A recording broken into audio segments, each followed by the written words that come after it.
Hello all, welcome. In this video, we'll be talking about shell scripting or bash scripting. So, what is bash or shell scripting? So, let us first understand what is bash. It is a Unix shell and a command language. It was written by Brian Fox and was released in 1989. So, what is shell scripting? It's a collection of Unix command is called shell scripting. Basically, we will collect lots of information, lots of commands one by one, and then that command will be executed in our terminal. That is whole shell scripting. So, shell scripting, shell script file means a file which contains a set of commands within it. If any file contains commands, then that file can be an executable file. Shell script can be useful to execute the set of commands at a single moment of time. So how this can be useful, right? You can customize your environment using this. You can automate your daily task. You can automate your repetitive task. You can automate your important system procedures.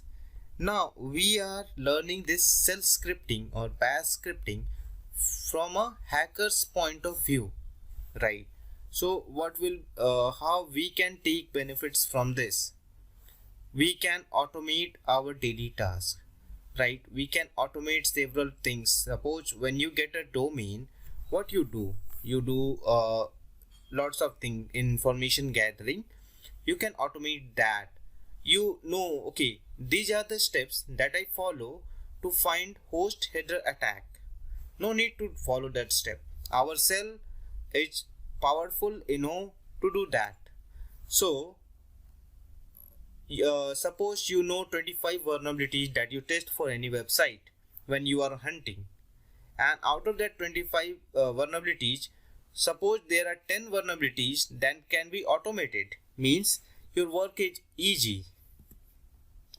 Now the brown shell, the sh shell that will be using, the bash shell that we'll be using is called brown shell, right? It is the original Unix shell known as sh, short for shell, or the brown shell, named for Stephen Brown, the creator of the shell.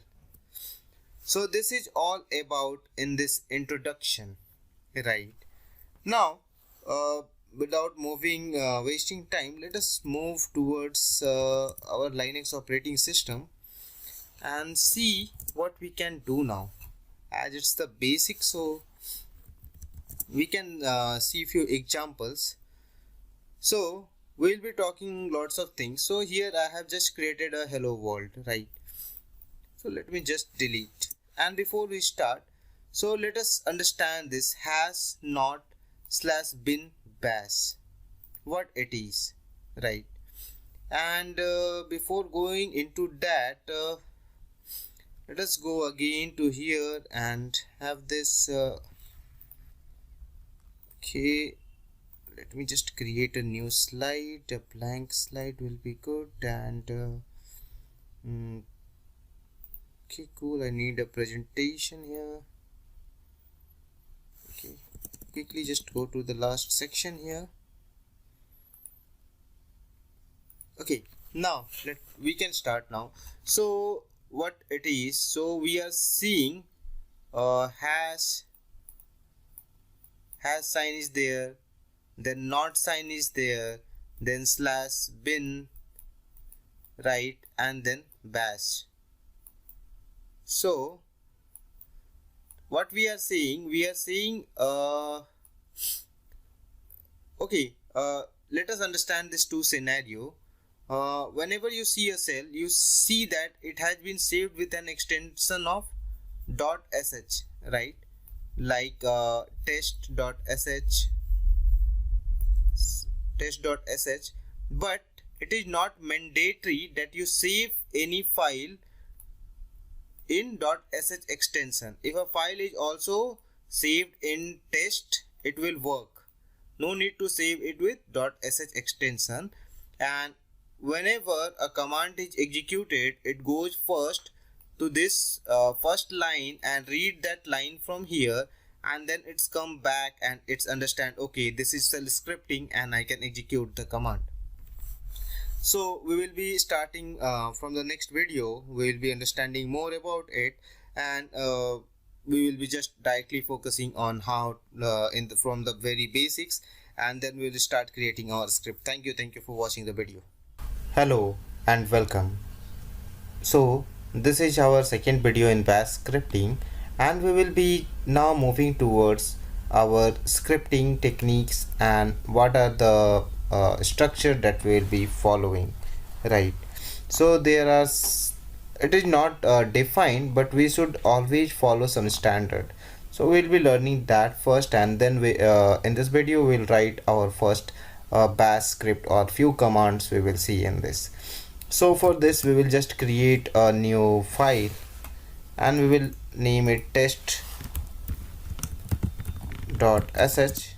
so I have opened it with a name and it will be saved with the name test.sh. and now this is the set of instructions that will follow. Whenever you will start typing your script, you will start it by typing with the hash symbol along with this not sign. So you will always start by typing hash and then not, then /bin/bash. After that you should define who written that script, the author name. After that you can give creation date, then the description. So this script will be output hello world or anything what that script belongs will be being used to, and if you have ever modified it, give the name of that modification. After this we follow some so after this date modification we should type any comments. If you want to give hello, you can insert anything, or you can also type don't forget to give API key of Sudan and something like this. So whenever someone is reading that, he should understand, okay, I need these things before I will be able to use this script. And after that we give our commands, right? So our commands should be like echo hello, how are you, and that's it. So let us now save this and try to see what will be our output. So for saving in Vim you can always use $sign and WQ for quit with saving and hit enter. So our script has been saved with the name test.sh, and now for running we will use sh then test.sh, and it's saying hello, how are you, right? So we can always go back and we will now modify something. So now you are seeing, okay, that it's coming in echo is coming on the top line. So if you want, and whenever you insert it by using vi, you should hit I to go into insert mode. This vi if you will be using vi, if you are using nano, no need to do, but if you are using this then you need to type enter in insert mode, because it is having three modes. One is insert, one is view mode. So now coming back to our script, so we will give one more echo, and what this echo will do, it will create a single line, a blank space only, before printing this echo hello, how are you. So now we go back and see how it's displaying. So we can go to vi test.sh, and okay, sorry, I have done a mistake. So / then test .sh, it's not sh, test.sh. so you are seeing now it's creating a blank space here, before printing this hello, how are you, right? Now, so you understand, okay, this echo is used to print something, right? In the similar fashion, if we need to take input, right, so how we will do that? So let us just delete everything from here. So we are deleting this, and okay, now think, you have to take a input, right? So we will type echo. Oh, okay, let us go to the insert mode, and then we will type echo insert your name, right? So we understand, okay, what it will do, it will print this on the terminal. But how to take this input from user, right? So for that we will use read a, right? This a is a variable, you can take anything, b, c, d, okay, right? So but we are taking a. Then we will be, I will give one more echo for blank space, and then it's not necessary to give that echo, you can give. Then I will print that your name is, and dollar we will use, and the variable name, that is a, there will be using this, right? So it's 3 lines of code, and now we will save this with Control C colon WQ and clear the screen. Now we should try to execute. Okay, I think dot okay sh, and it's test.sh. so it's asking for insert your name, and suppose I type my name as hackcart.com, and it's saying echo name is, so it's showing us a error.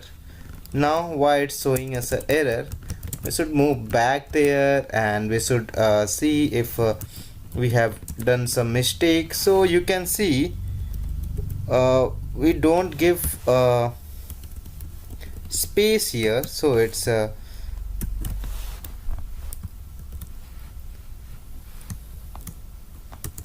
so we have given a space, and now we will just go out from this vim, and we should now execute. So sh test.sh, and it's now asking for name hackcart.com, and it's displaying your name is hackcart.com. We can modify something more. So now suppose if you are thinking, okay, our name is not good, it's not displaying the way we want it, so we can now do what, we can just put a colon here, give one more space, and okay, now once this condition is fulfilled, so here what we understand for printing something on screen, we will be using echo command, right? And for taking input, we will be using read. So I think you all understand this. Let us just save this.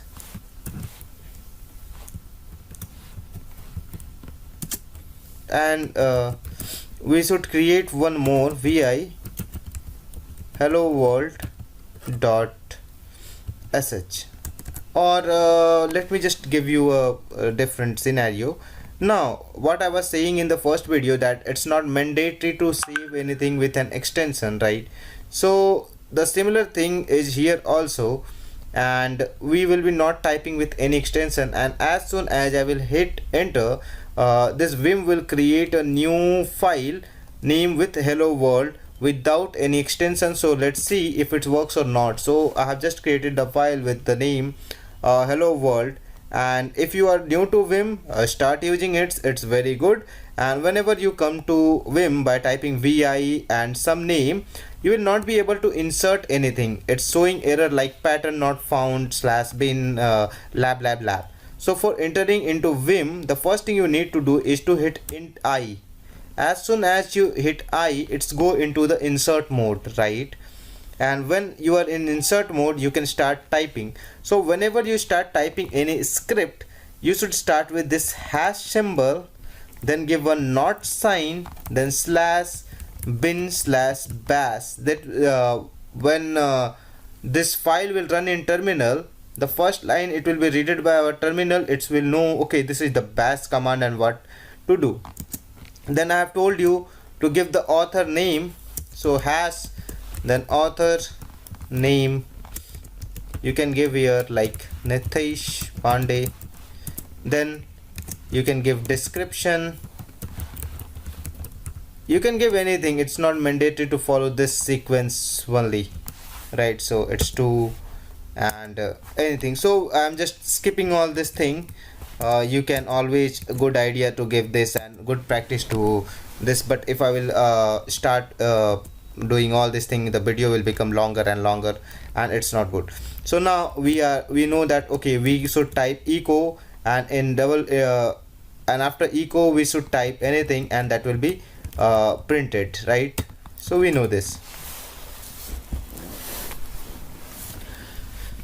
So we know this, but you are seeing that earlier the color was changing, but this time the color is not changing, right? So it's because of the Vim editor. So now let's see if it's work or not. So we'll just save it, we go back and we'll type sh, and it was okay. Let me just see what was the name it was. So you can see there was hello world is there, and hello world.bash is also there. So I have created this file earlier, hello world.bash, and I have this hello world also. So let me just see what we have in hello world.bash. So it's echo hello world and these things, right? So we'll just go out of this and we will try to execute that.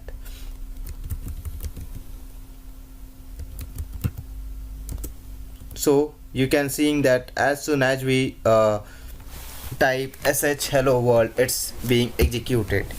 Now the third thing that you should understand is any script does not have any executable permission. Right now you are seeing this hello world does not have any executable permission. That's why it's not executed with this hello world, right? Permission denied. So now for giving the permission, you should remember chmod, then you can use a plus x and then the name of the file. Now when you will go, you are seeing that this hello world has been converted to green, means the permission has been granted. And so now when you will type hello world, it will be executed by dot slash also instead of sh. So the changing permission has two options. Either you can use chmod a plus x and then the file name, or you can do change mode plus x and simply the file name. So this is the two things that you need to know, and I think it's all enough for this video. In the next video we'll be covering more stuffs. Thank you for watching the video. Hello and welcome.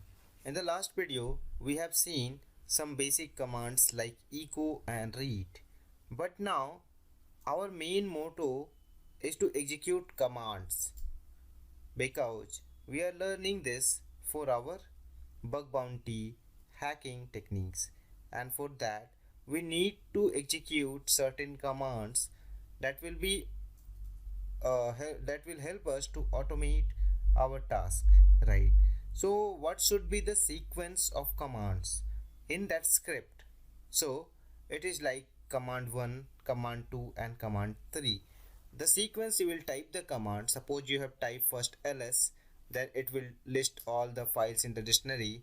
Then you have given okay cd go to tools, then it will go to cd tools, it will move to tools, then it will you have told in the script run this file dot slash script dot sh, and it will execute that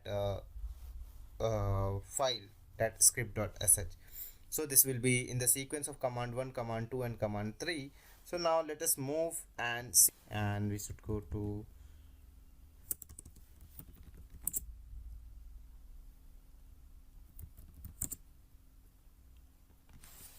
now.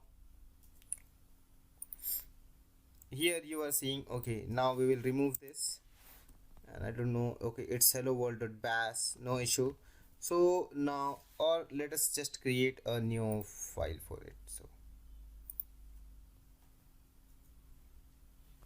So we are in our terminal. Let's just clear this. This is our terminal, and we will create vi conditions or sequence sequence.sh, and always we will start with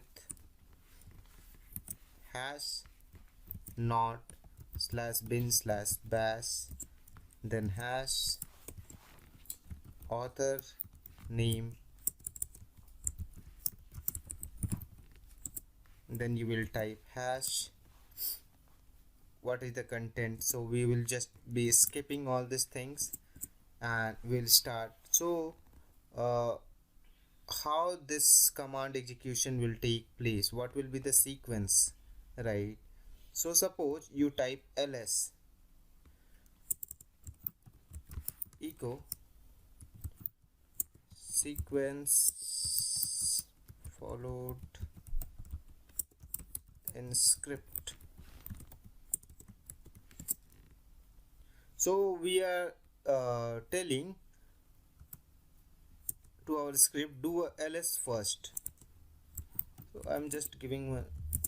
So first of all it will do a ls, then we are saying okay, after you have done ls, create a folder, and we will name it tools, right? So it will create a folder there. Then we are saying create a file, or what else we can do, we can say make one more dictionary there, make a file. So for creating a file we can simply use suppose vi, and then we are saying open that file in vim. So we will be typing vi and we will just name a file script, right? So what it's going to do, first of all it will list all the item in the folder, then it will create a folder named tools, and inside that folder name it will create a file name script. So and then we will just give a echo, and then again a echo, and then we will give okay sequence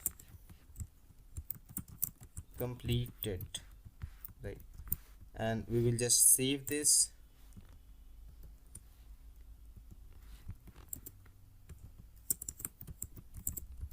So now we have this file sequence.sh. So let us just run that. So what you are seeing, we got a file open in this. So we will go hash, we'll go to virtual mode. Okay, we are not able to go inside this, so we should just go back.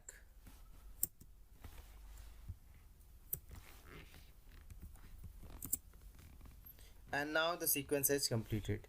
So what you are seeing, it's we have run this script and it started here, sequence followed in script. So that echo command executed there, then we have typed ls, so it listed everything inside this, and then the sequence completed. And not only this, it has also created a folder. But why we are not able to seeing this, I will explain. Now when we will do ls, we are seeing a new folder called tools, because this command has executed before the folder was made, and after this the vi command was executed. So now go back to our sequence.sh. So first it typed this echo command, it was displayed, then it done a ls, and then it makes the tools folder. That's why we are not seeing that in the first visual. And after that it's open the script, and when we exit that script, then our message will be displayed this sequence complete. So let me just delete this. Now again we will save this, and let me just clear. So now we have this tools folder, and see what happens if we execute that command. So sh sequence.sh. So you are seeing sequence followed in script, then it done a ls, and then it's give a error message, make dictionary cannot create directory tools file exist. Right, the similar thing we can also do for delete. So for deleting we should just do a change. So nano, so let us just do a change here.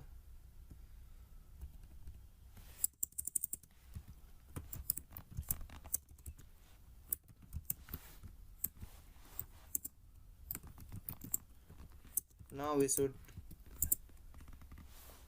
so you are seeing sequence completed.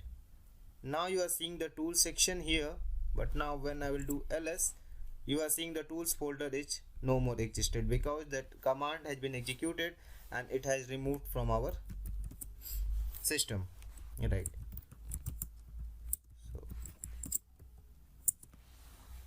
So this is the simple command in the steps that you can utilize and use. In the next video we will be covering more things, and we'll going deeper inside this bash, and hope you all are enjoying learning this. Thank you for watching the video. Hello everyone, welcome. Hope you all are doing well. In this video we'll be focusing on if statement, right? So for this, let us create a file if.sh, and whenever we create a file, we create it with hash /bin/bash, and the rest things I will just leave blank, and we will type learning if statement. So in bash scripting, if statement is start like this: if something, then do this, else do that. It is as simple as this. And whenever you start a if, it will close like fi, and you will be writing your entire if statement inside this, right?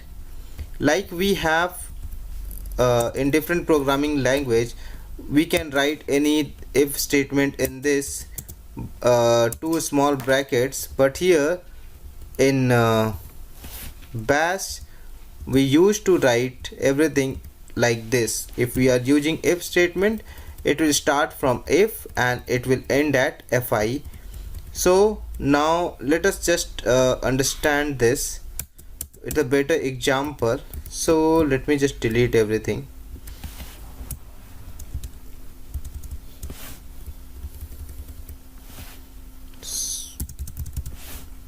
And let us just create a if else statement.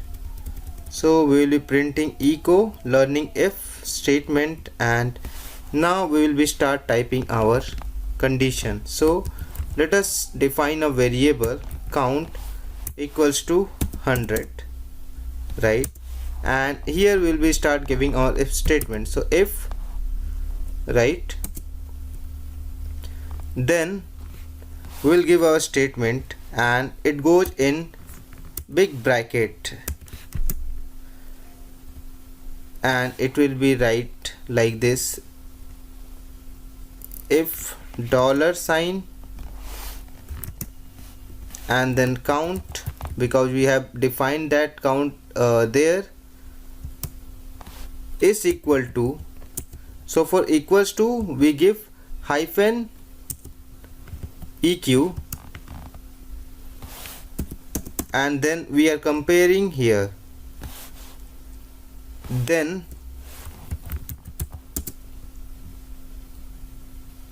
echo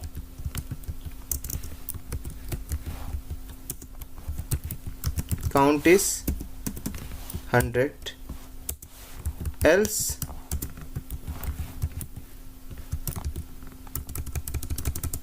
echo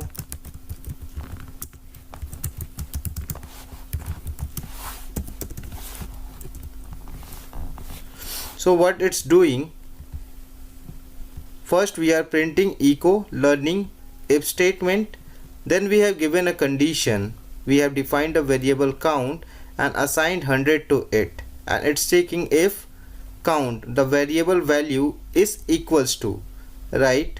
So when we will be using equals to, it will be given with a hyphen eq, and we are comparing it with 100. If it will be 100, then it will print count is 100, else it will go to echo count is not 100. So let us just save this, and we will just run that sh, and we have if statement if dot sh. So learn if statement is printed, and it's saying syntax error, end of file, unexpected fi, right? So means we have done some mistake. So we come back again, and you are seeing that we have not given any fi, and I have told you, as we have started, when you are starting if statement, it will come to an end with fi, and if you will not do that, it's not going to work.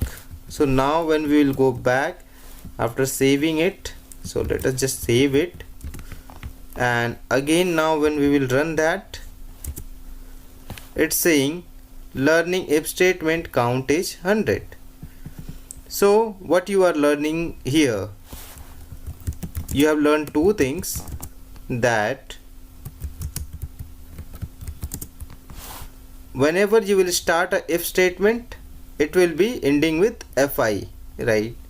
And now let us just change this 100 to 1000, or change it to something else. I needed like 500, 5.00, it's so no issue. Now save this quickly, and now run that script again.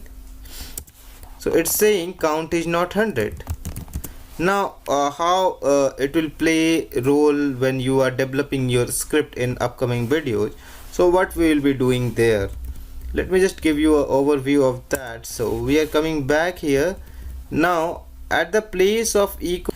I think you all understand how these things work. Thank you for watching. In the next video we'll be covering in more details. Thank you for watching the video.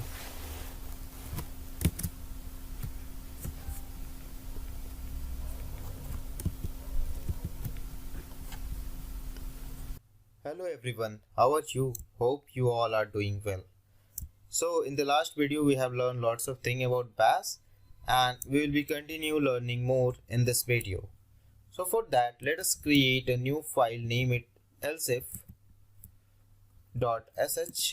and as we know, first of all we need to write hash not /bin/bash, and then you can enter other details like comments and other things. Now we will start. The first thing we will do is we will echo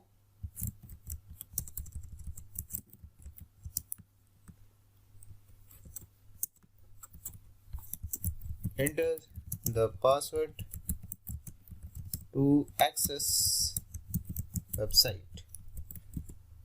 So basically what we are doing, we are taking user input and then we are validating in this. So what we will be doing in this script, so in this script we are taking user input and validating it.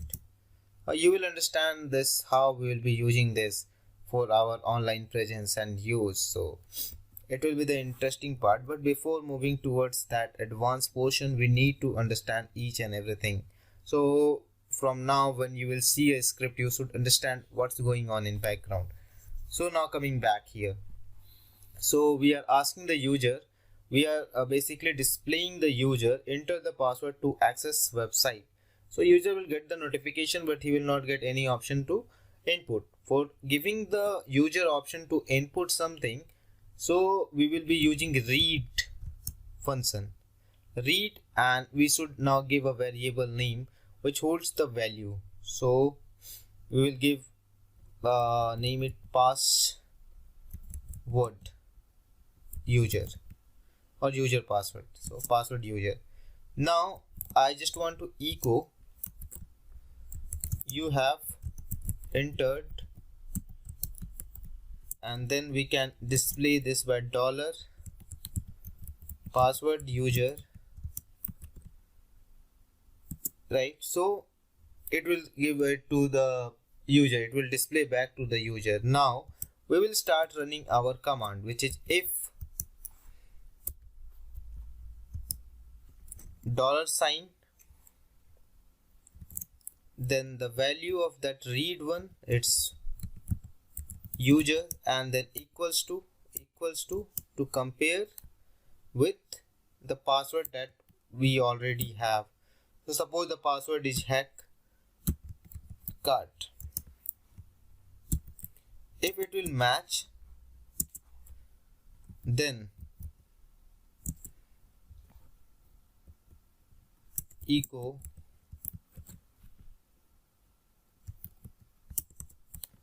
you entered the website successfully,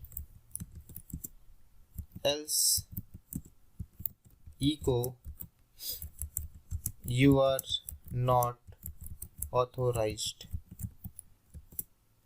and then we will close this if statement. Now let us try to run this. So I will just save this and we will run this by sh elsif.sh. So it's asking enter the password to access website, and we know that password is hack cart. So let's try, but you are seeing it's giving us error. Does our code has any problem? No, it's saying unexpected error, and it's also displaying you are not authorized, but we are inputting the correct string that should match. So let us see in our code. Everything looks good, we have typed it correctly, then why we are getting the error?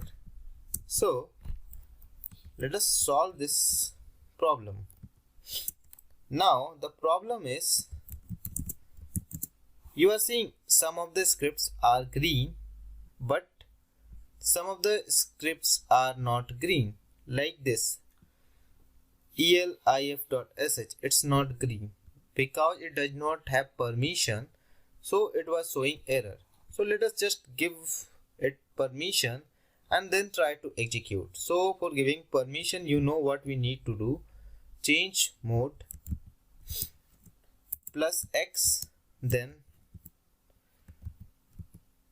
this. So it's saying change mode. Okay, we have typed wrongly.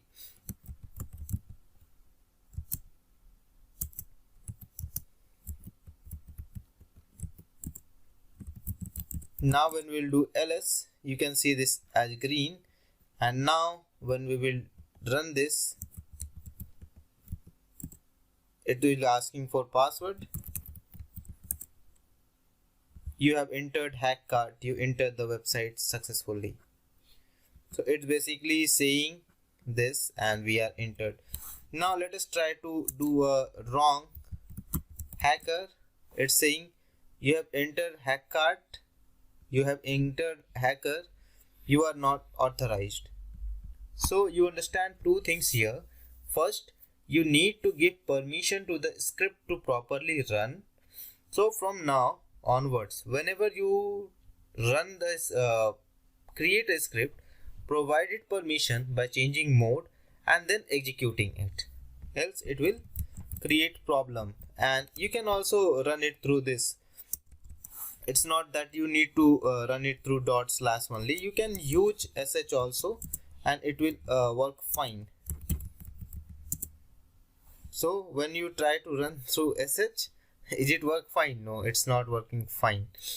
So you need to either run it through bash and then the name of the file, which is this. So you can do like this, bash and then this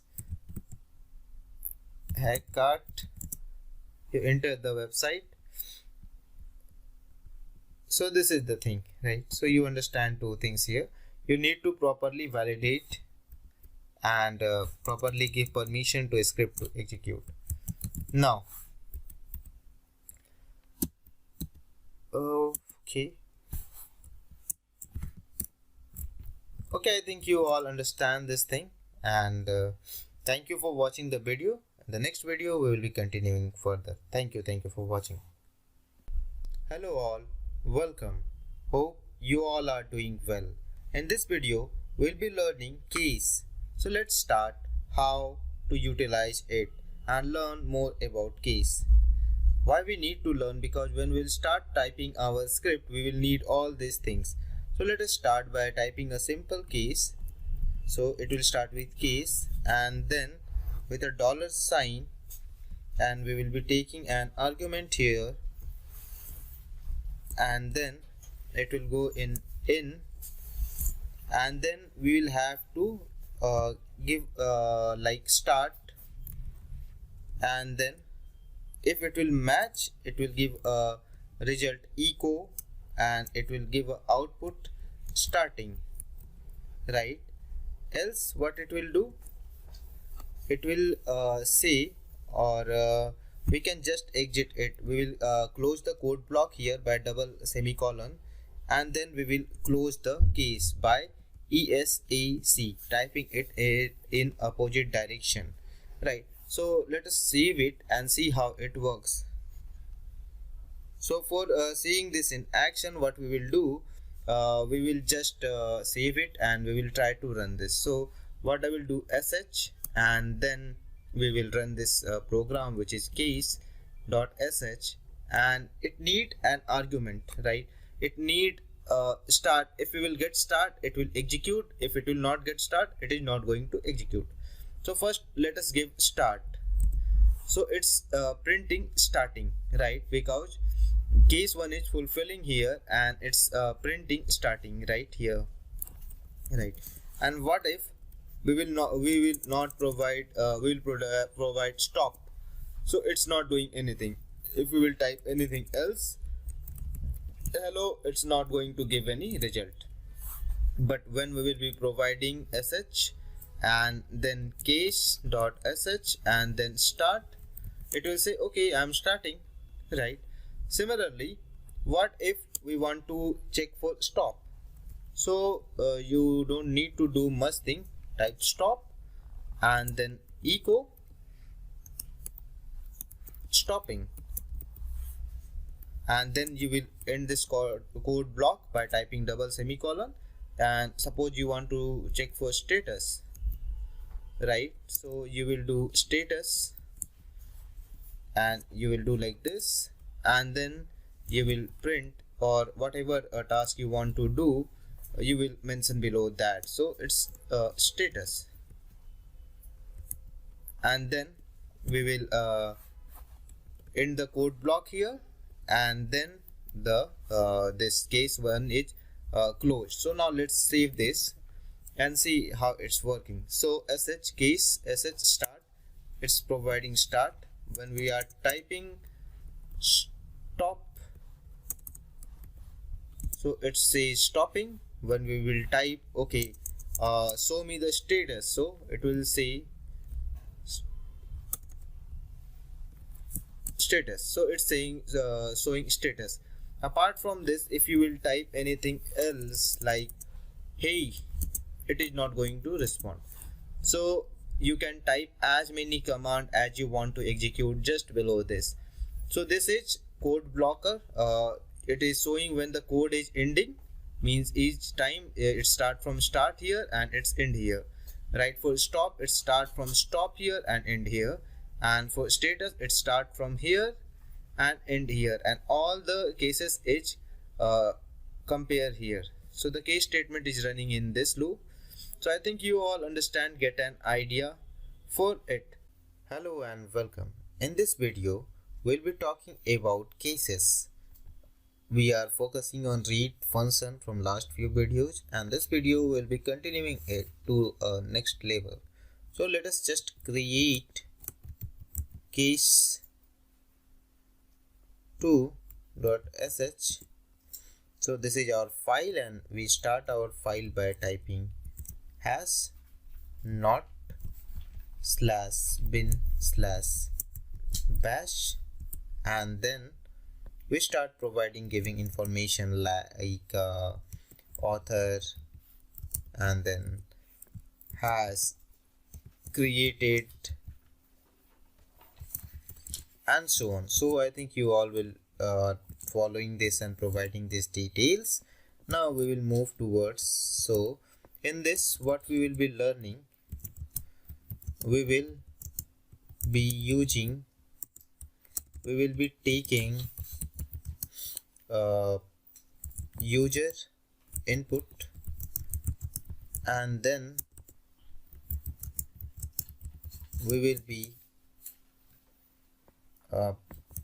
performing action on that input, right? So let's see this in action, and we will be using keys for this. So echo select the option you want to execute the task. So we will be displaying this to the user, then again echo, then echo, now echo a select to show date. For this video we will be focusing on the internal commands, and just for demo purpose, echo b show files in current directory, right? Echo, then we can say C so logged in users, echo D make new directory, right? So these are the functions, or remove this, we will just keep this 3. So now this will be the message that will be displayed to the user. Now user will be trying to enter something, so we need to provide him that facility, and you know it is provided by a read function. So we are providing read, and then will be give a variable name which will hold that value temporarily. So we'll give it user input, right? You can use camel case, it's not mandatory here, but you can use that, no issue. Now user has input field, user will put that, and then we need to act on that, and here it comes into play the variable, the function, that is case. So the case will be here, and on the input of the user it's acting, so we will be providing here $sign and user input, because this is the input that will be input by the user, and the basis of that input the case will be run, right? In and then, so This in is the details that the sequence of command that we are providing here. So it will be A. If it will be A, then which command to perform? Select to show date. So when A is selected, it is showing date. So we have done this. It will display date. This is the Unix command, Linux command that can be used in terminal to show date. So we are using this date. Then it's files. So for files we have ls and C logged in users. So for logged in users we can just type users. So these are the three commands that we have done, and we will also need to close this case that is here. So we will stack, we will type, and it will complete, right? So as in if we type fi, so here in case we will type the opposite of that, which will complete that. And now we will save this. Control C, WQ, and now we need to change mode plus X, then case2 dot sh, and now we will run that. So it's saying select the option you want to execute the task A to show date. So we type A. So it's showing it's 29 December 2019, right? Again, if you will try to run B to current directory, so I type B and it's showing all the files available in that directory. So these are the things that you can use to make your own script. So I think you all are getting an idea of how this script works. Now if you will see any big script, you will get a somehow idea how these things are working, right? How this case functions and other things are working. So I think for this video it's enough for now, and from the next video we'll be going more deeper inside this. I hope you all are enjoying. Thank you for watching the video.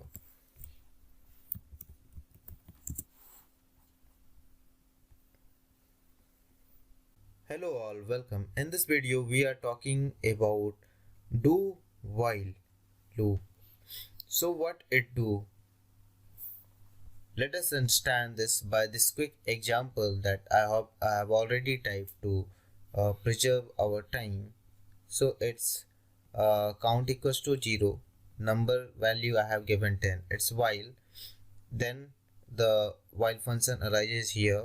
It's if count will be less than 10, then echo the number of seconds left to stop this process, then echo, then it will sleep for 1 minute, then it will start decreasing the count by 1 second, and at the end process will stop. So let's see this in action first. So I'll control C, WQ, and then I will run it. We will first change mode, then we can type do while dot sh, then dot slash do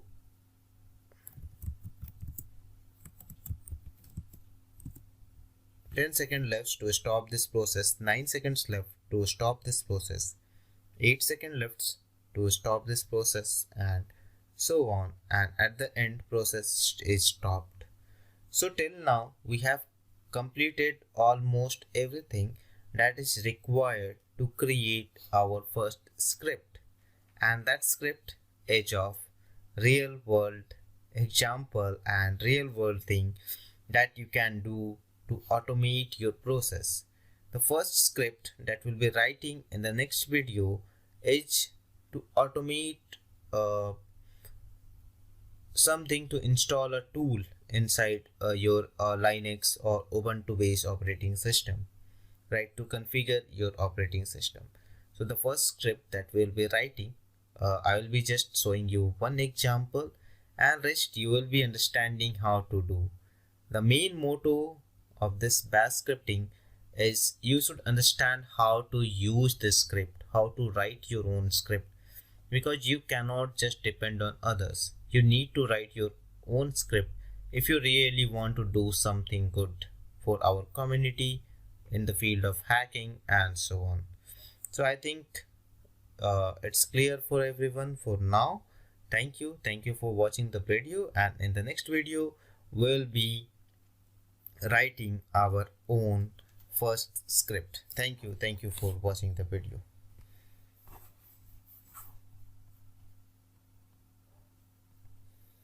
Hello all, welcome. Now we are going to write our first script here. We all are familiar with MOV SF. And do you know, whenever you will try to install this MOV SF, it will create some kind of problem. And we will fix that problem by searching online, or if we know why that problem is coming, we'll fix it. But it will take time. So the first script is to automate installation of MOV SF. So what things we need first, I will let you know. So we are on MOV SF website, and we are trying to write a script that can automate this process, right? So the first thing is, what are the prerequisites? We need to know that before writing the script, because when we will be writing our script, we need that. So let us go to the installation menu, and then we will see what we can do with it. So where is the installation guide? I'm just searching for it. Okay, it's okay. Documentation is here. So let us go to the documentation portion first. So it has showing requirements in the documentation. So we wanted to make a script for installing it on Linux and Ubuntu. And here when you will go, it's saying important and dynamic installation on Windows 10, Ubuntu, this and Mac. So please make sure that all the requirements above are installed first, and then we need to do this. Okay, so let us start from this. The first thing, it's asking for install git. Then it's saying okay, install Python version this. Then it also need JDK version, and it also need this dependencies. So let us start typing our first script. We will create a new file. We'll go to cd, then desktop, then scripts, and in this scripts folder we will create a new script called mobsf.sh. okay, sorry, we will type vi, then mobsf.sh, and we will first thing we will do hash not sign /bin/bash, then hash author Nitesh Pandey, hash description creating a script to automate installation of mobsf, creation date, it's 30/1/2019, it's 12.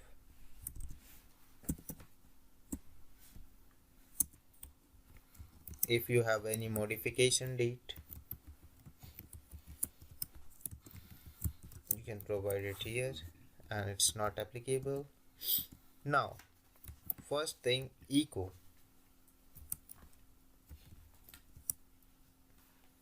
And we can give anything in echo. So the first thing, mob sf installation tool, and we have done a mistake here, so I will just quickly remove this. Now this is going to print a line that you all know. Now this I have given echo again, so it will create a space between the printed one and the next command. So before doing anything, as you know, in Ubuntu and Linux, it's best option to upgrade it, right? So what we will do, sudo echo updating your OS first. Then I will give a echo again, and then I will provide the command apt get update. You can also give sudo here, sudo apt get update. After this echo, then I will again give echo upgrading your OS first. So now I will again give sudo apt get upgrade. After this echo, then again I will give echo upgradation completed, echo.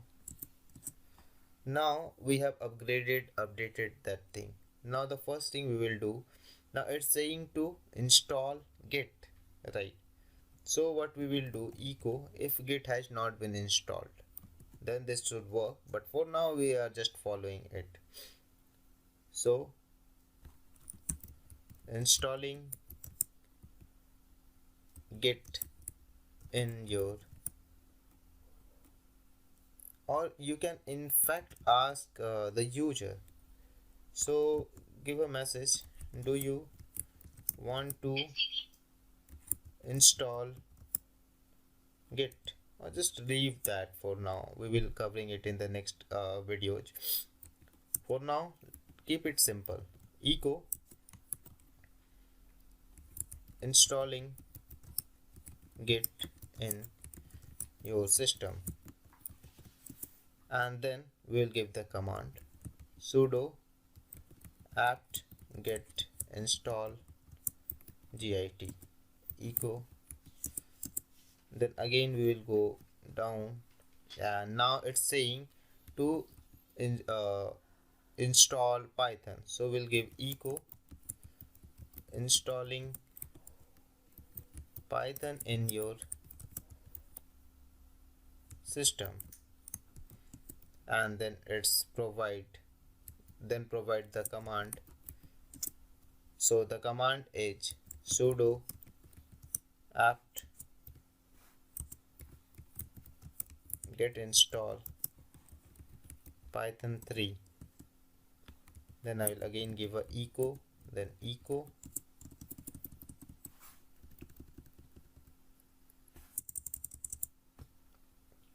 now it's asking for installing JDK, so we will give the command mentioned apt get install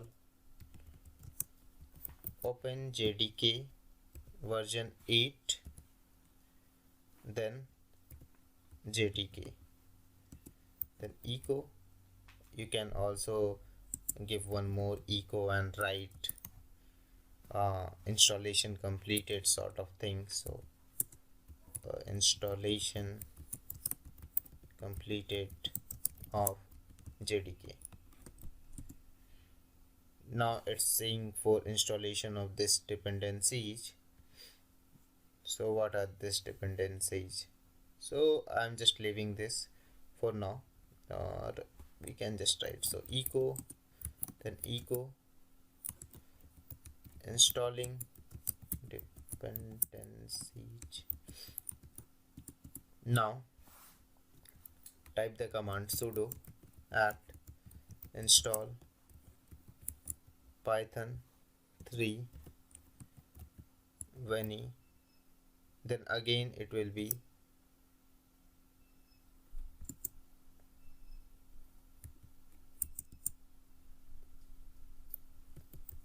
python 3 developer build essential lib ffi dev.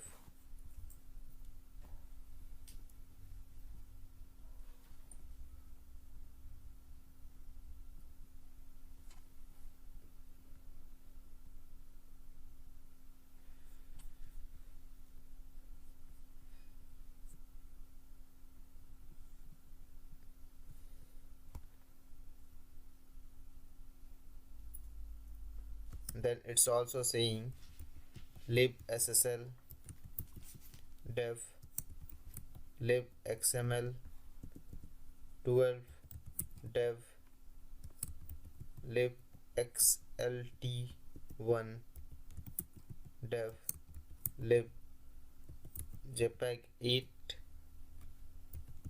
dev zli b1g dev and wkhtml top df. So it will be installing this. After this, echo pre-installation completed. Now go down and see this installation. So the first command is echo and in double quotes we will type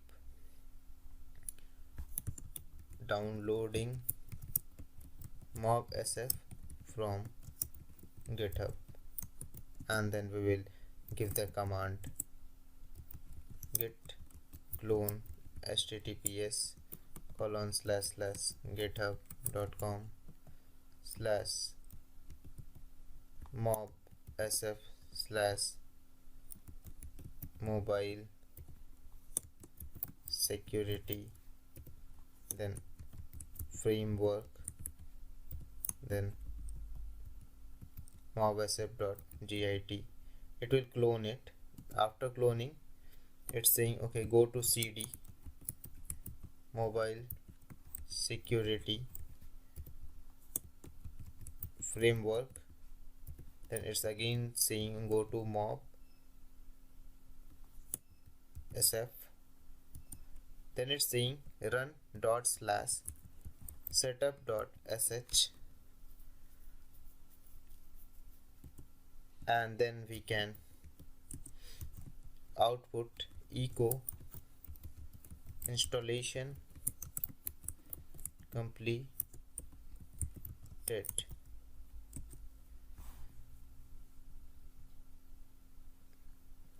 Now this will do the installation completed. Now we should save this.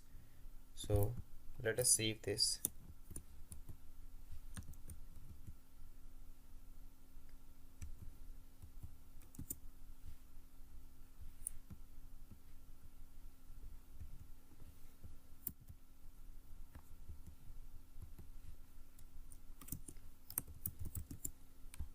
So we'll do the change mode of the script, which will be change mode plus x, and it is mob sf.sh, and we will now running this. So for running ./mob sf.sh, and it's saying mob sf installation tool, that it's now updating my system. It will not take much time as mob sf is already in my system. Okay, it's so first step it has completed. Then it's trying to upgrade my system, so it's only 1409 kb, so I can just done it yes, because it will be completed within few minutes, not few minutes, few seconds. It's showing 8 minutes, but it will be completed in 30-40 seconds. So now it is just upgrading that Metasploit framework. I can skip that, but I want it to be completed because it's so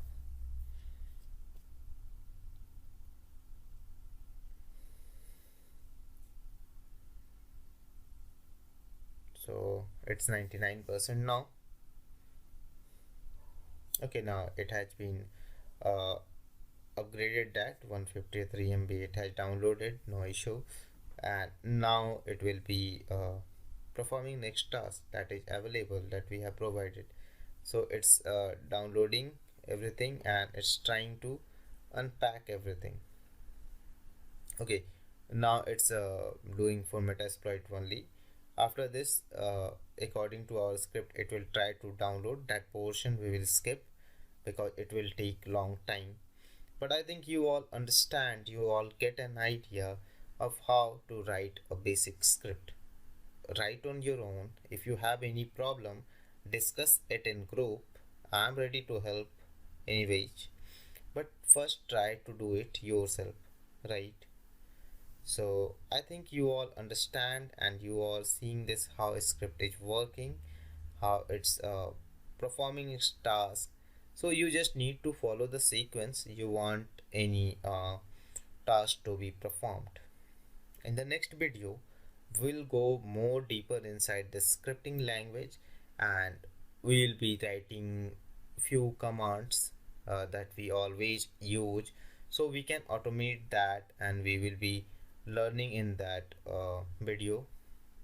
After that we'll be cover one or two more scripts and then this scripting will come to an end.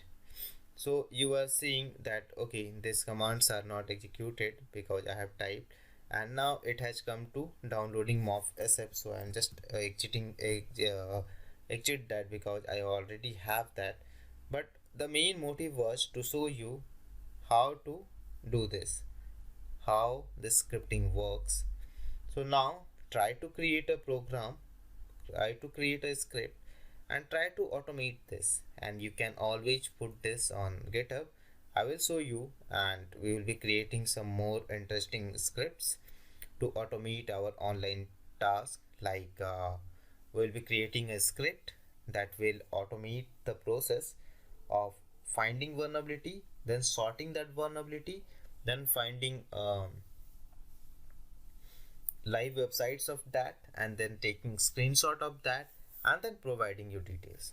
So this will be the whole project that we'll be covering in this bash script, and I think for now it's already long video. So thank you for watching the video. Good luck. Hello all, welcome. In this video we are going to talk about bash aliases. So first, what is bash aliases? We can create set of commands, or suppose every time you want to run directory brute forcing, you need to execute certain commands, right? Like dir search.py hyphen e, then the extension name, like this. So let us start from that portion only. So we will go to cd tools, and in tools we have cd directory search, and in directory search we have python 3, then direct search.py. Then we need to provide extension that will be hyphen e. So we give html and json, and then we also need to supply something like thread will be 20, and then we give domain name, so hyphen d, and suppose the name of domain is hacker1.com, and then we hit enter. So it's saying u hyphen u, so it will be defined with hyphen u, and then so now it start executing, right? But every time, suppose this task we do regularly at interval, whenever we start doing pen test, suppose after every 10 minutes, 20 minutes, or at least every day we need to type this command. What we can do, we can create a alias of this whole command, right? And what we will do, we can create just name this alias, suppose dir search, right? And after that we will give dir search and then the domain name, and the same command will be executed. Now one use of this aliases is this, and the second use is here when we are typing. Let me just create one more terminal here. So okay, I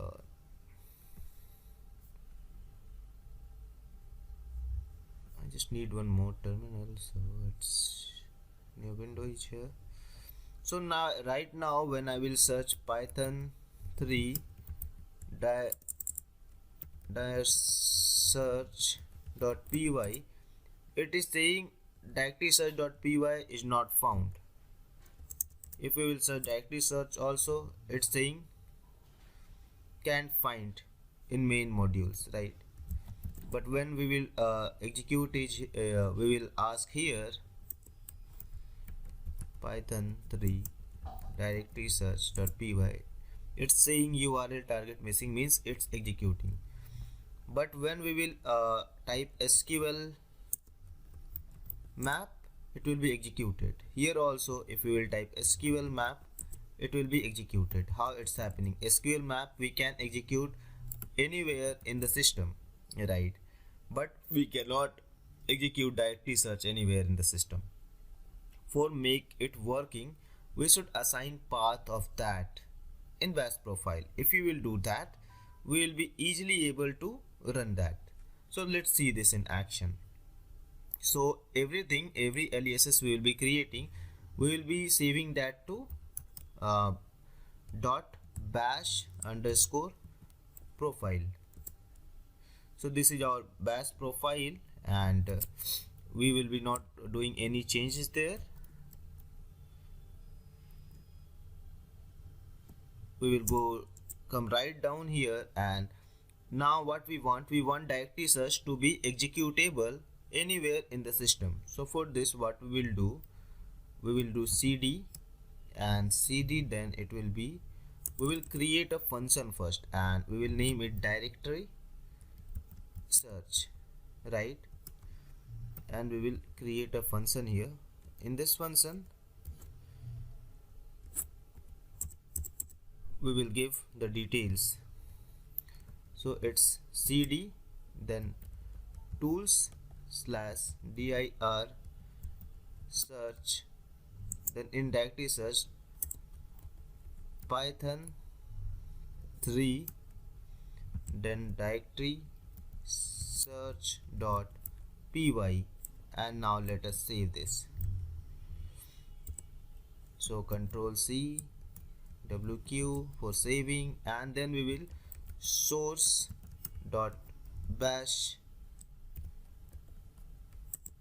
profile. Now if we will run directory search, URL target is missing, try using -u URL. Ignore this thing that you are seeing it's going into tool directory search. We will be solving this out, but for the first time when you are using this, now anywhere in the system if you will run, it is going to execute, right? So you get an idea how to make command executable anywhere in the system. This is one thing, you can use it and you can execute command from anywhere. And now as we have created this, now let's go back to our bash profile again by vi, then it's bash underscore profile. But why it's not coming? Because it's dot bash underscore profile, and in this we have done these changes. So what we can do here, we can also add this, we will go into the insert mode, and in insert mode we will type. So what we are doing here, basically we are providing it to home directory, and then in home directory it will search for tools, and then it will go for directory search, and then it will execute the command. And this also not looks good, so we will just make this good. So it's now looking good.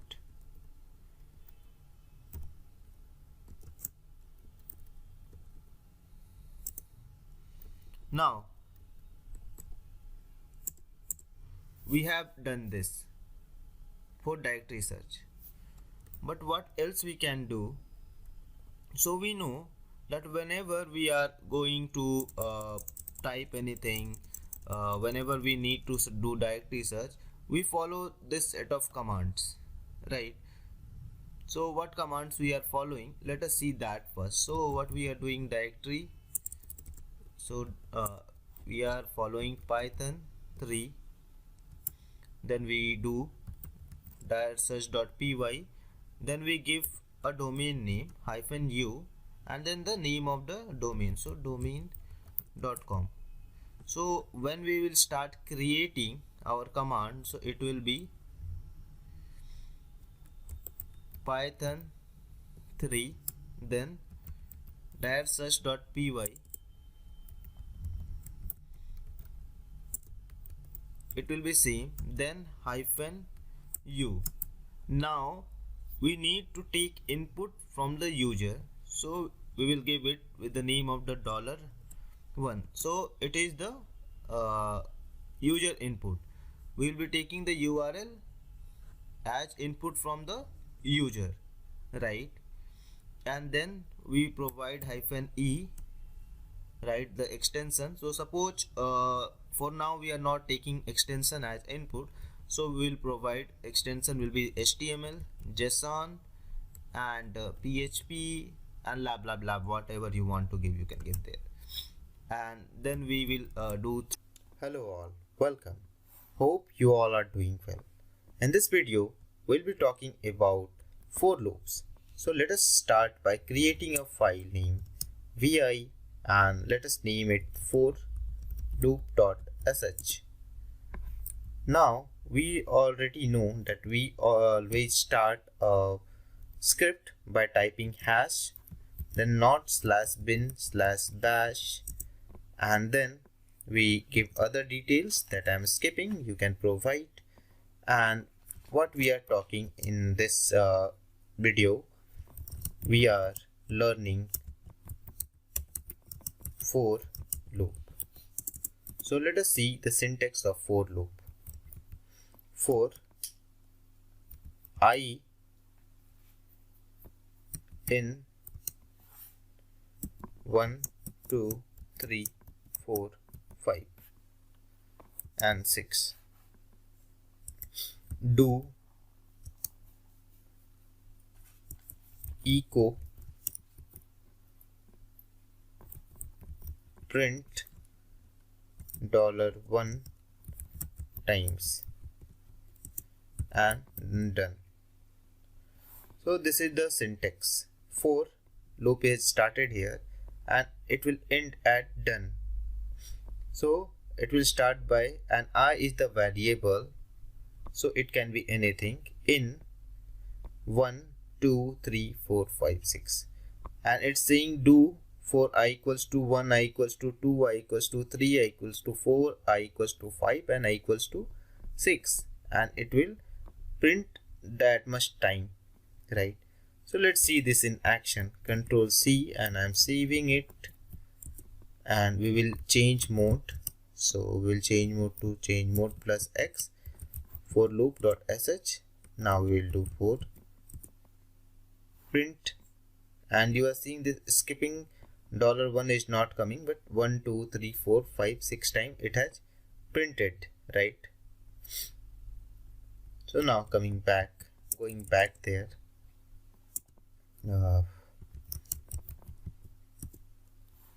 so now you can see, okay, it's dollars.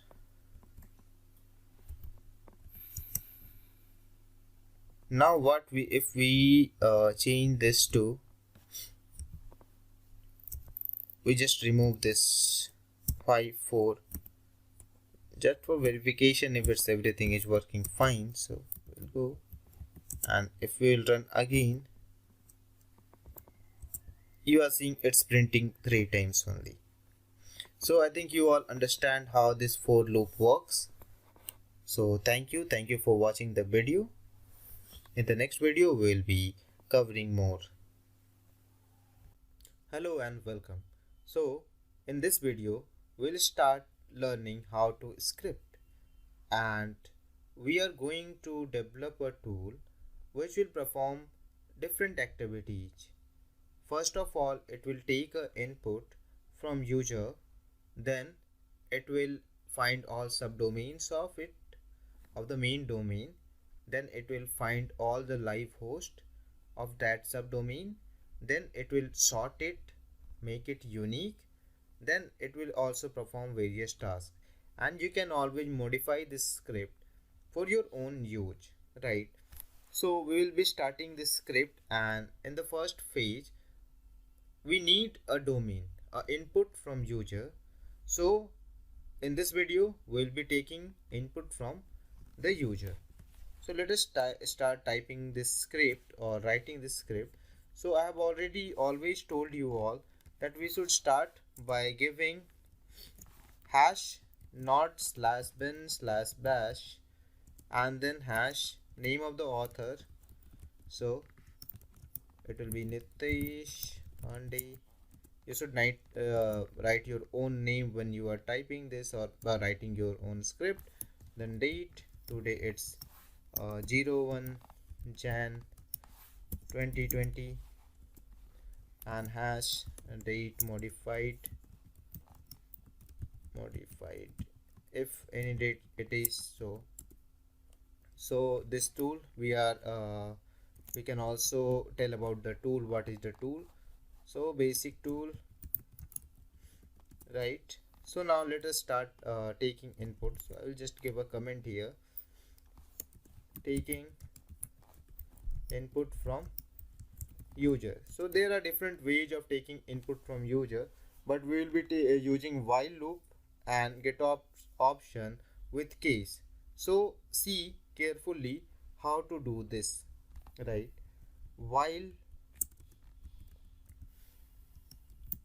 get ops, and then a domain we are taking a input, so it will be d. Then we need a variable name, so it can be anything. So let us take o for a variable name, or you can take user input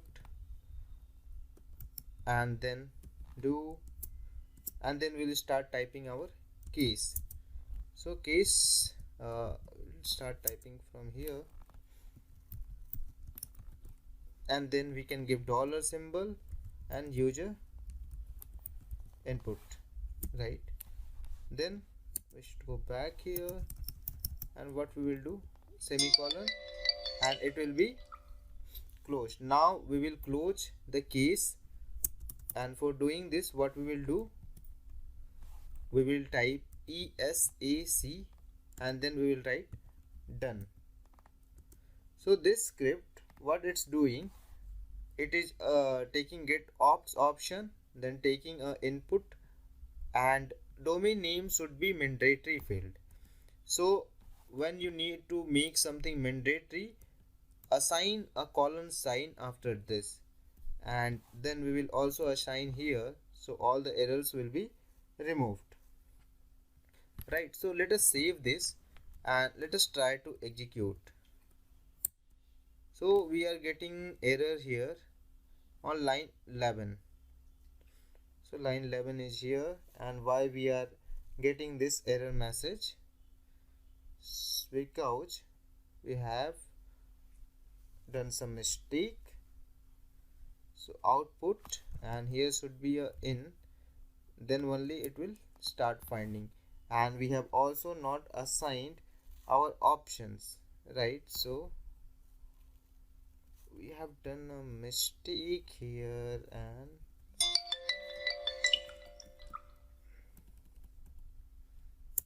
now we will be also have to provide this t, then, and we are storing it in domain equals to dollar and user, sorry, it's a dollar sign, and then it's TARG, and now it should, the error should be solved, right? So the error has gone. So now what this script is doing, if you are any confusion with get ops and while how to use this, you can always go back and see our previous video which is on this while and get ops option only, so it will make it clear to you. Now how should we know that okay, this is working fine? So let us just do a echo here and testing script and see if it's executing properly. Okay, so the script is executing right now, but it's not giving any error when someone we have assigned that okay, this field is mandatory, user should assign a domain name with -d. And what I mean is user should provide an option like this -d and then domain.com. But what's happening, this script is not giving any error if user is not providing this option, right? So we should generate a error message when user is not providing this kind of data. So let us create that error message. So how we can do that? There are lots of ways of doing this, but we will be doing it by using if statement. If, then we will compare -jet. Okay, and then we will see if the user has input that domain name or not. So we have taken this argument domain, so we are taking domain here, and then we will see if it's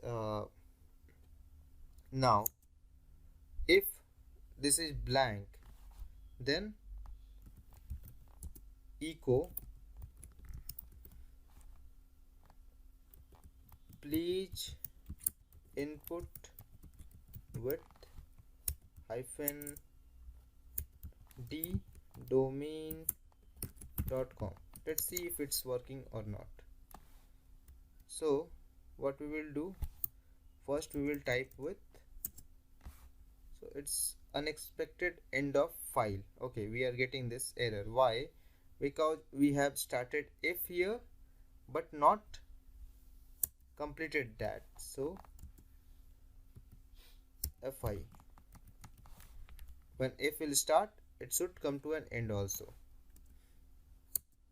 Okay, command not found, right? So it's saying -jet command not found. So we should do one more thing here, which is we should give exit with a error code. So it should be a non-zero error code, because in bash 0 means success. So we'll give 1. Now see if this error has gone. It's again saying command not found, because we have not provided a space here. Now this should just solve the issue. Okay, now it's working fine, right? When we are running our script without a domain name, it's saying please input with -d domain.com. You can customize it, the error message. So this is the simple script, right?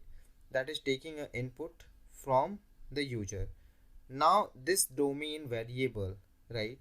It contain information of what? That domain name user will be inputting it, right?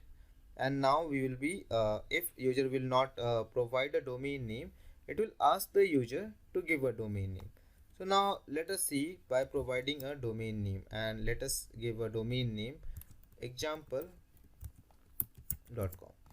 So it does not return any error message when the user has input with -d and example.com. But if the user will not input this, it will give a error message, right? Similarly, if you want to show something like help option and so on, so in this field, in this while loop, you can start in the cases. If the case is D, you can provide okay, this is mandatory field, so we have put this colon sign after this. If it will not be a mandatory, you can just remove that colon sign. And suppose now if you have other case, like if you have other option available, right? Suppose you want to give a H for help, right? So you can help it, you can type this like this, so and you can add as many things as you want, right? So I think it's done for this video now, and you all understand how to take input from the user and how to display a error message if the user is not providing the domain name. In the next video we will see how to process, how to find subdomains by this domain name. So thank you for watching the video, and good luck. Hello all, welcome. In the last video, we have learned how to take input from user. So now we have an input, and suppose the user has input hackcard.com or hackerone.com or bugcrowd.com, and now what we need to do, we need to find subdomain because we are suppose writing a script, and now we need to find subdomains of that.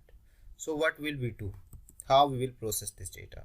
So in this video we'll be processing this domain name, and we'll be finding all the subdomains that no other tool in the market can give you. And as far of my belief, you will have all the subdomains, right, just after following this 2 line of command. So now you are seeing how easy it is to learn Bash and create your own tool and implement it as per your needs, right? So now see this in action. So now we have the domain name, and for processing this, for making this thing work, we'll be using functions. Why function? Because whenever we will create a function, we can call it anywhere in our script.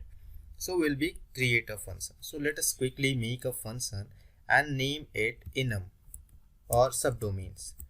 For each we will be using subdomain function, right?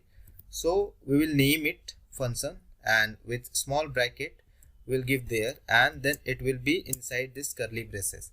So anything you will write inside this curly braces will be work as function. So now this is our function, and by calling this name subdomain we can run this command anywhere inside our script. So what we will do now, and keep one thing in your mind, the function should always created on the top before it is called. So keep this in mind. Now what to do, we need a input file because we need to find subdomains. So we have the domain name, right? Now we need a word list.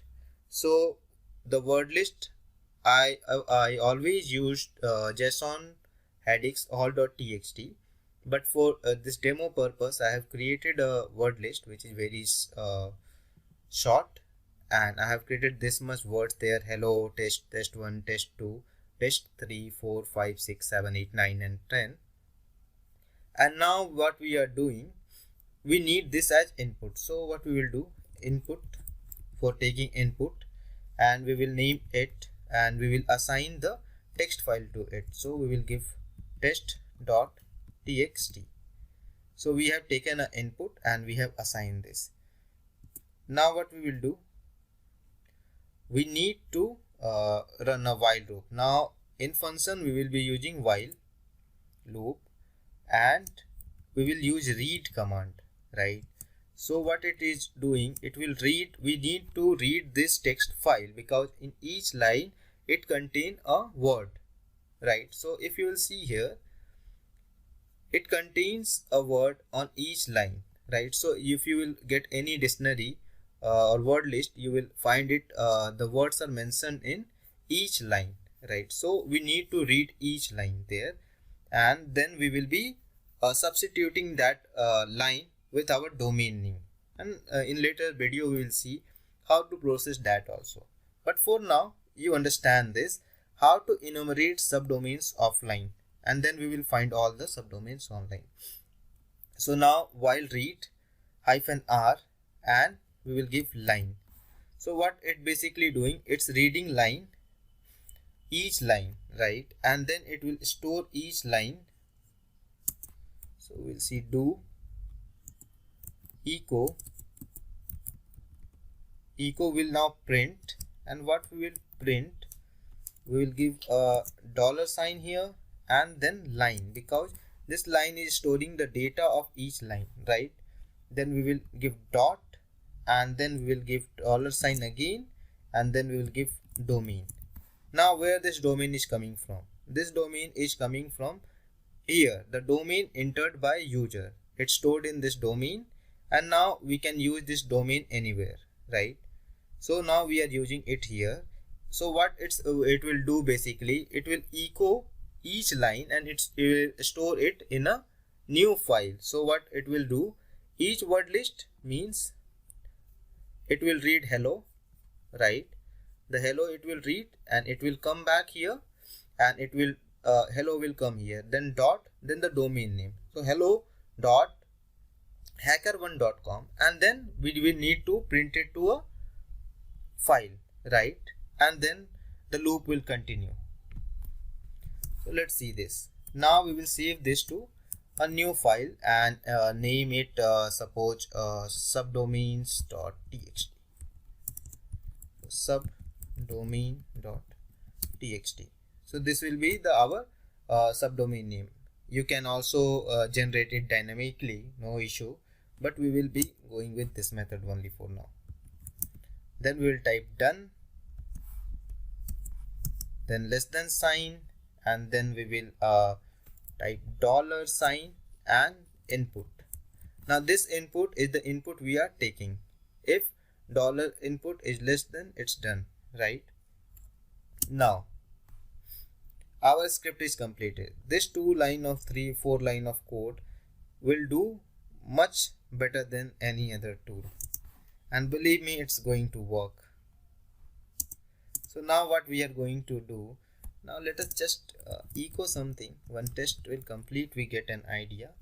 So subdomain enumeration completed, right? Now if we will run this script now, right, let me just make it full screen. If we will run this script now, it's not going to work. You have created a function, but whenever you will create a function, you need to call it, right? And the function should be created before it is called, so it will be always on the top, and then you can call this function just by typing the name subdomain and Control S.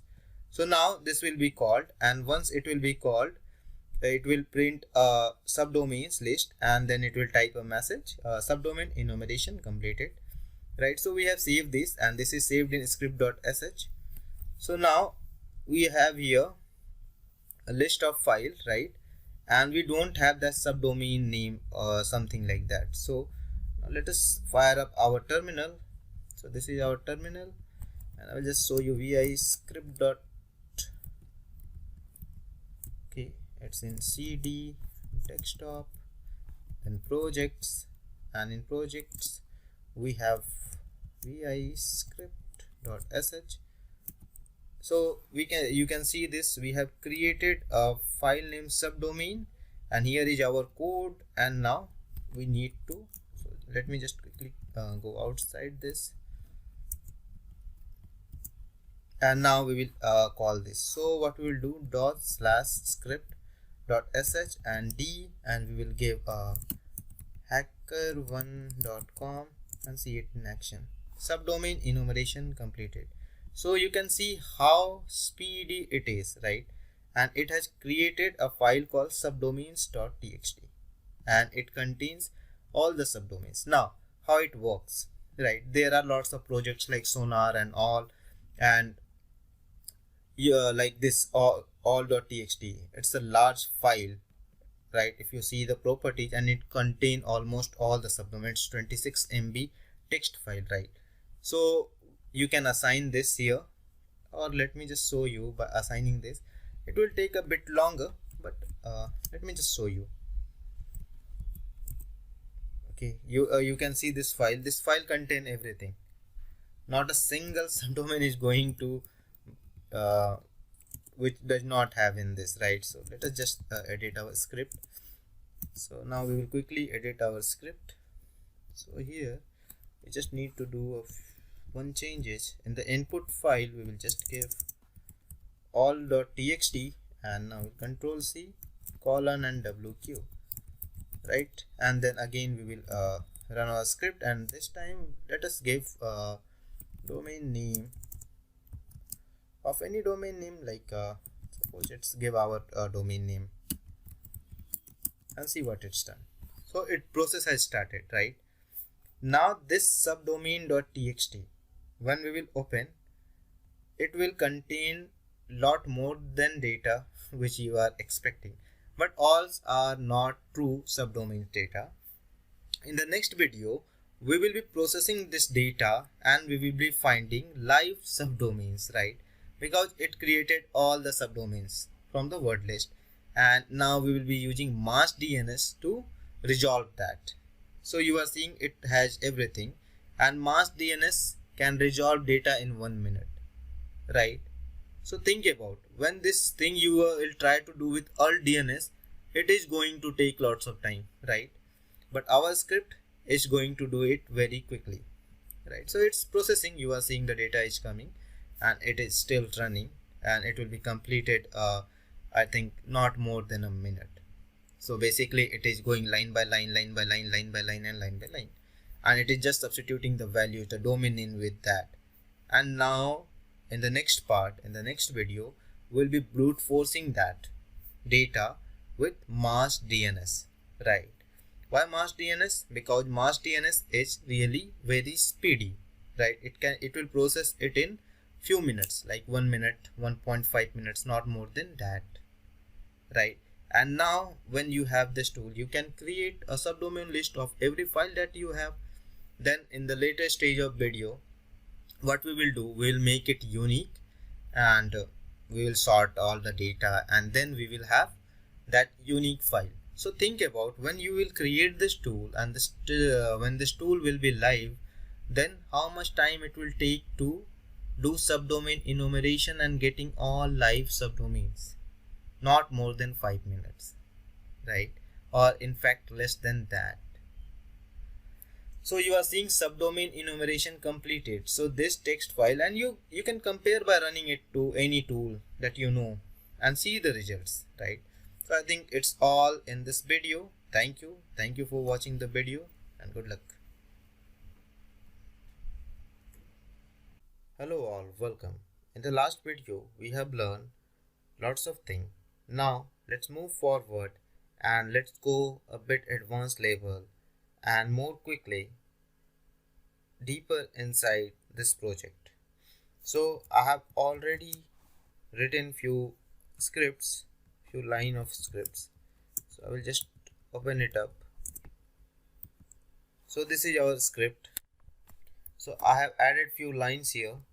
So earlier we are here till MassDNS we have created. Now we are also using a function sublister, and we are calling the sublister the similar way we have called MassDNS. So I think you all understand there is nothing different than MassDNS. So we are going to tools sublister, and we are calling that sublister.py. Then we are providing -d and $domain that are coming from input. This is thread vo and sublister.txt. After that, what we are doing, we are merging this file. So we will merge cat sublister.txt, which is come from this sublister function. So output file is sublister, which will come here. All the subdomains that will be founded from there, and we will merge it with all the domains that we have founded through MassDNS. So after resolving, what is it's clean, right? So clean subdomain.txt, and we will then be outputting it to subdomains.txt. After that, we will create it unique by using sort-u command, and we will create this file and again save that file to similar file. Then we call subdomain for subdomain enumeration, then MassDNS, then we clean it up, then we call sublister, and then we are calling merge function to merge that two files, sublister.txt and sublister clean subdomain.txt, right? Then we are calling unique, so for making that unique, right? So this is the things that is going to be in this. So I think you all understand this, and there should not be any problem in this, right? So our subdomain enumeration portion is completed for now. So I will just control C wq, right, and we will just dot slash script dot sh hyphen d and domain name that we have to provide. So let us provide bugcrowd.com and hit enter, right? So I have input this verbose mode. So whichever tool have this mode with hyphen v, we will be using it hyphen v, because it give us a good feeling. It looks that what's going on in background, right? So we can use this. So you can see, okay, so all the things have been 25 unique subdomains found, sublister completed, subdomain enumeration completed, merging all subdomains into one file completed, cleaning the file for only live subdomains, and subdomain finding completed, right? So these are the tasks has been completed. So let us just cat sublister not subdomain. So these are the subdomains that has been unique and sorted, right? So you can see the speed at which it's working, right? And you can add as much tools as you want, like sublister, subfinder, amass, whatever tool you want. You just create a function here and create that file inside here, right, for subdomain enumeration. And I'm just writing this echo for debugging purpose. No need to write it if you don't want, but as a good practice you can write it. Once it is the tool will be completed, no need to write it down, right?